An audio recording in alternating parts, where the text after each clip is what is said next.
सांसों की जरूरत है जैसे जिंदगी के लिए, बस एक सनम चाहिए आशिकी के लिए।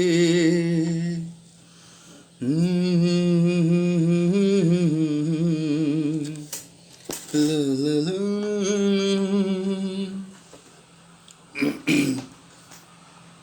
चलिए शुरू करते हैं। आज हम जो है मुगल कालीन यानी मुगल के समय में जो फेमस वुमेन थी उनके बारे में पढ़ेंगे। मुगल कालीन जो प्रसिद्ध महिलाएं थी, प्रसिद्ध महिलाएं उनके बारे में जानेंगे, है ना। इनकी उपलब्धि क्या थी, क्या क्या किए, क्या क्या फेमस था इनके बारे में, उसके बारे में जानेंगे। तो मुगल कालीन प्रसिद्ध वुमेन के बारे में हम लोग आज पढ़ेंगे। काफ़ी महत्वपूर्ण है एग्जाम के पॉइंट ऑफ व्यू से। तो पहला जो नाम है गुलबदन बेगम। क्या नाम है इनका? तो गुलबदन बेगम,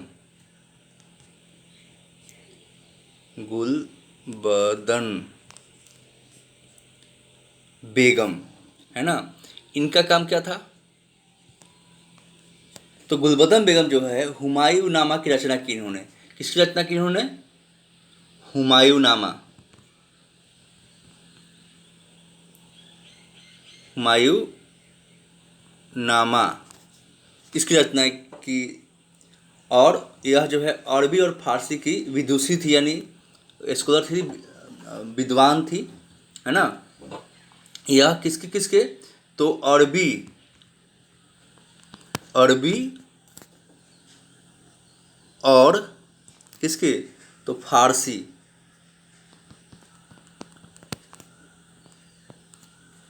है ना। फारसी भाषा के विद्वान थी, प्रकांड विदुषी थी ये। ठीक है। तो गुलबदन बेगम इसने हुमायूं नामा की रचना किया, जिसमें हुमायूं का वर्णन है ना। दूसरी जो सेकंड महिलाएं हैं, माहम अनगा। क्या नाम है?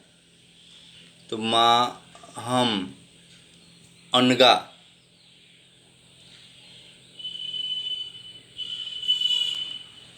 माहम अनगा ये नाम है। ठीक है। तो इसने क्या किया? तो ये जो है धाय अकबर की धाय माँ थी माहम अनगा, और 1560 से 62, है ना, 62 में ईस्वी तक जो है इसने पर्दा शासन, है ना, पर्दा शासन और पेटीकोट सरकार भी कहते हैं, या क्या कहते हैं? तो पेटीकोट, मतलब इसके इसके काल तक, किसी समय तक ये बहुत पावरफुल शक्तिशाली थी।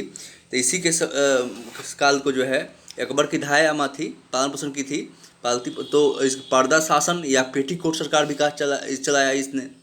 और इसने हुमायूं के साथ मिलकर दिल्ली में इसने और क्या किया था? माहम औरंगा ने क्या किया था? तो हुमायूं के साथ मिलकर दिल्ली में, कहा? तो दिल्ली में,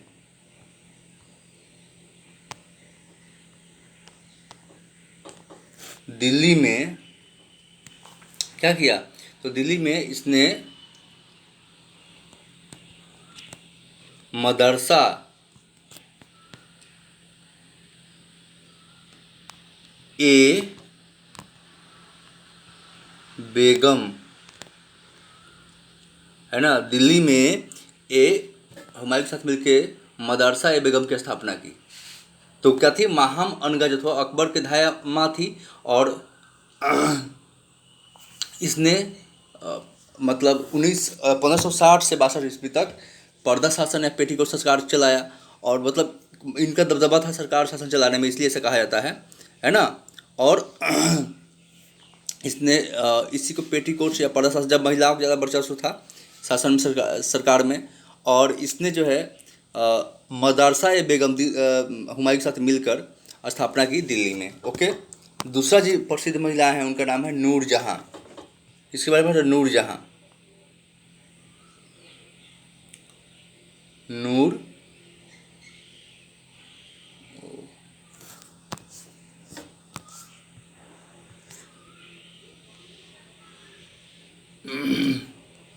नूर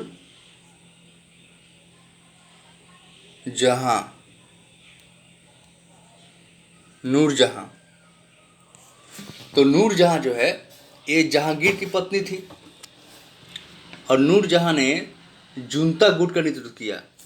ये किसकी थी? ये जहांगीर की पत्नी थी, जहांगीर की ये वाइफ थी, पत्नी थी, ठीक है। और इसने जुनटा, जुनटा या ता लिख सकते हैं, जुनटा गुट, ये जुट लिखा रहा है, इसने क्या किया?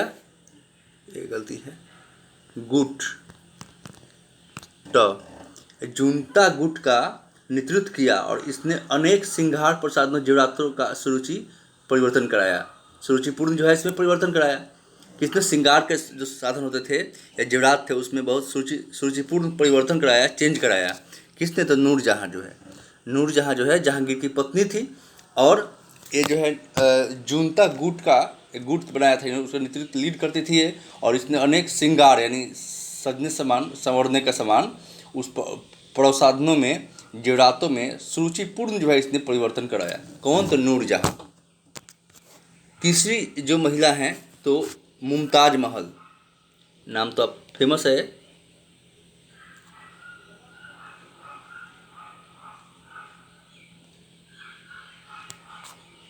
मुमताज महल,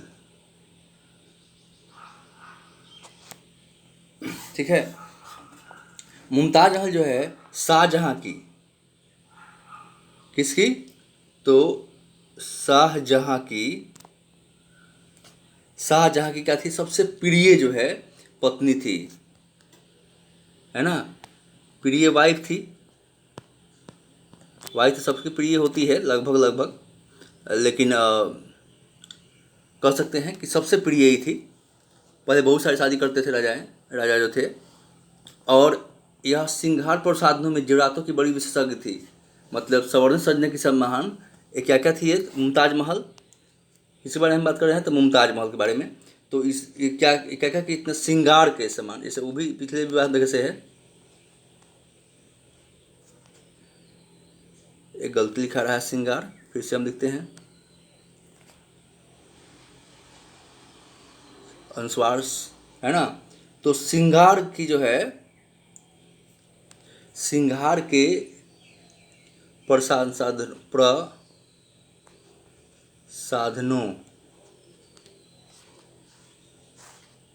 है ना, श्रृंगार करने के सारे सामान के जो है और जेवरात यानी गहना, गहना ज्वेलरी से बोलते हैं। जेवरातों के जो है, जेवरातों के बड़ी विशेषज्ञ थी यानी जानकार थी ये, है ना, ये विशेषज्ञ थी, विशेषज्ञ थी, ठीक है ना।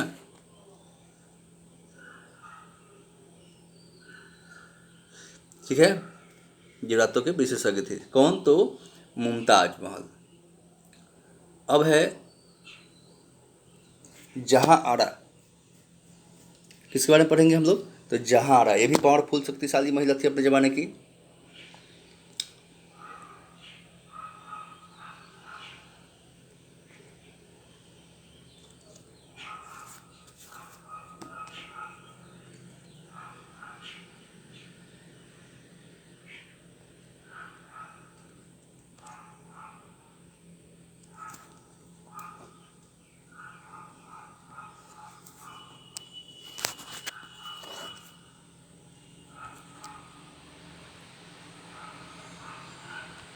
जहां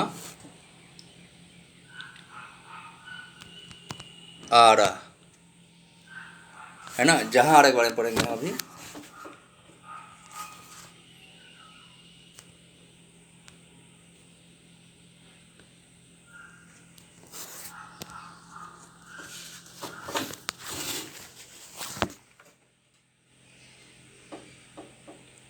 जहां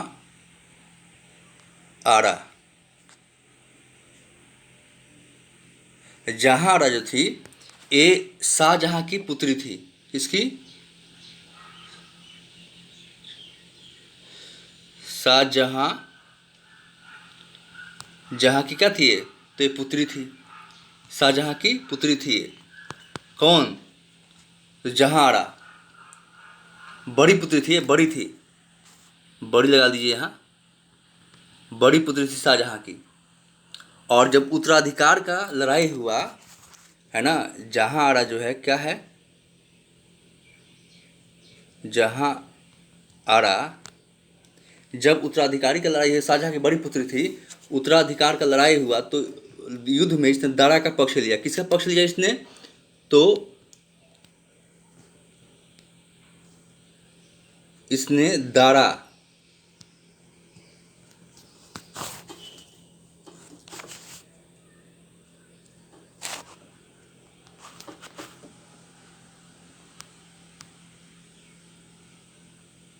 दारा का पक्ष लिया। जब युद्ध हुई, लड़ाई हुआ तो ये दारा का पक्ष लिया। और सूफी मत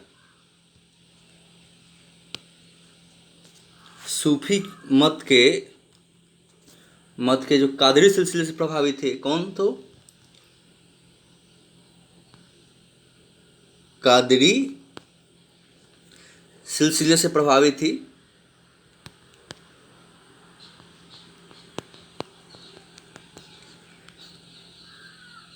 सूफी का ही मतलब किस्म है, प्रकार है। तो कादरी सिलसिले से प्रभावित थी। और शाहजहाँ को जब बंदी बनाया गया तो शाहजहाँ के साथ रही। और इसने दिल्ली में जब मतलब शाहजहाँ की जो इसको उसका बेटा जब बंदी बना लिया, अरेस्ट कर लिया, तो ये शाहजहाँ के साथ ही रही, जेल में ही रही उसको सेवा करने के लिए, है ना। कौन? तो ये जहाँ आरा। और उसने दिल्ली स्थित जो है, दिल्ली में इसने किसकी स्थापना की? तो चांदनी चौक, चांदनी चौक बहुत फेमस चौक है। चांदनी चौक की स्थापना इसने ही की थी, है ना। चांदनी चौक की बसाया था इसने। चांदनी चौक को क्या किया था? तो बसाया था इसने। दिल्ली में चांदनी चौक काफ़ी मशहूर है। चांदनी चौक दिल्ली में, दुनिया में भी जाना जाता है, ठीक है। चांदनी चौक बसाया इसने। और जब शाहजहाँ को जेल में बंदी बना के रख लिया था उसका बेटा, है ना, तो ये इसके साथ रही, सेवा बात करी, ठीक है। दूसरी महिला जो है मुगल वंश में, वो है जेबू नाना संयुक्त है, जेबू निसा, जेबू निसा, है ना। ये नाना संयुक्त है, याद रखिएगा। नाना आधार नाम है, पूरा नाम जेबू निसा। ये औरंगजेब की पुत्री थी। किसकी? तो औरंगजेब। औरंगजेब को जिंदा पीर भी कहा जाता है। औरंगजेब की ये पुत्री थी, है ना, औरंगजेब की पुत्री थी। और विद्रोही शहजादा अकबर से पत्र व्यवहार करने के कारण, जो विद्रोही शाहजहाँ था, विद्रोही मतलब अपने विद्रोह कर दिया था इसने, है ना। शहजादा कौन? तो अकबर।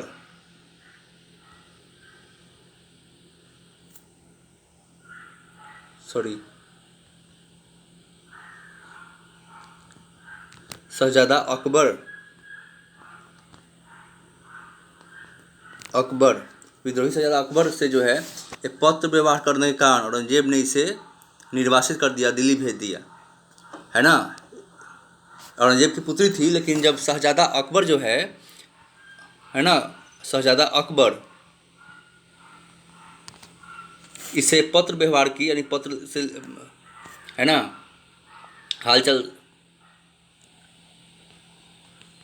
हालचाल जो लेने लगी, तो ये नाराज हो गया औरंगजेब जो है। और इसको 1679 में निर्वासित कर दिया, यानी इसको दिल्ली भेज दिया, है ना। दिल्ली भेज दिया, यानी बाहर भेज दिया, उस जहाँ रहता था, दिल्ली, है ना। 1779 में 1679 में क्योंकि कहा कि क्यों जो है तुम उसका पत्र व्यवहार कर रही थी, उससे पत्र लिखती थी, मैंने अकबर जो था शाहज़ादा था उससे। कौन? तो औरंगजेब अपने उसकी ही पुत्री थी और इसको निकाल दिया उसने वहाँ से। और यहीं पर इसने क्या किया? तो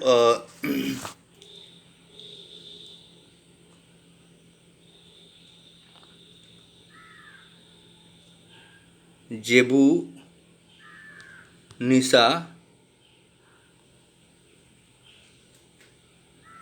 ने क्या किया? तो इसने जो है दिल्ली में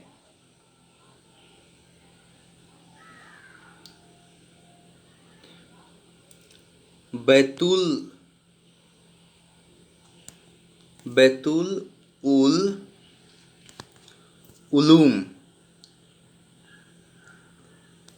बैतुल उलूम नामक पुस्तकालय, है ना, पुस्तकालय की जो है स्थापना की। कौन? तो बैतुल उल उलूम नामक पुस्तकालय की स्थापना उसने दिल्ली में की। कौन? तो जेबू निशा, जो औरंगजेब की बड़ी पुत्री थी। और जब विद्रोह किया शाहजादा अकबर ने, तो उससे पत्र व्यवहार यानी हाल चाल समाचार लेती थी। इसके कारण औरंगजेब नाराज हो गया और उसको 1679 में 1679 में निर्वासित कर दिया, दिल्ली भेज दिया। और यहीं पर उसने बैतुल उल उलूम नामक पुस्तकालय की स्थापना की। कहाँ? तो दिल्ली में। लास्ट बताते हैं, एक पावरफुल महिला जो हैं, इनके जो जाना जाता है, ये भी महत्वपूर्ण रही हैं। तो इनका नाम है अस्मत बेगम। इसका कोई गम नहीं हो। इसने क्या किया? तो इसने इत्र बनाने की कला, इत्र परफ्यूम, है ना, सेंट जिसे बोलते हैं, विधि का आविष्कार किया। कब? तो 17वीं शताब्दी में। पूछ देता है ना, 17वीं शताब्दी में इसने इत्र बनाने की कला जो है शुरू किया। और यह क्या थी? तो यह जो है नूरजहाँ के, यह क्या थी? तो नूरजहाँ की माँ थी। किसकी? तो नूरजहाँ की ये माँ थी। क्या थी? तो माँ थी ये नूरजहाँ। कौन? अस्मत बेगम, नूरजहाँ की, वही नूरजहाँ शाहजहाँ की पत्नी नूरजहाँ। इसने जुनता गुट का नेतृत्व किया था और श्रृंगार पर साधनों में, जेवरातों में सुरुचिपूर्ण परिवर्तन कराया इसने, यानी उसमें कुछ चेंज कराया, है ना। तो ये नूरजहाँ की माँ थी। और क्या किया इसने? तो परफ्यूम सेंट बनाने की विधि 17वीं शताब्दी में इसने खोज की शुरुआत की। ठीक है। तो ये मुगल वंश की जो महत्वपूर्ण महिलाएं हैं, इनसे क्वेश्चन आते हैं हर एग्जाम में। तो हम इसको याद रखेंगे, पढ़ने की कोशिश करेंगे। ठीक है ना।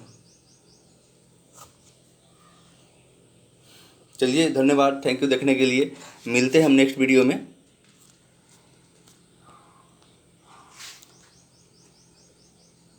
बाय।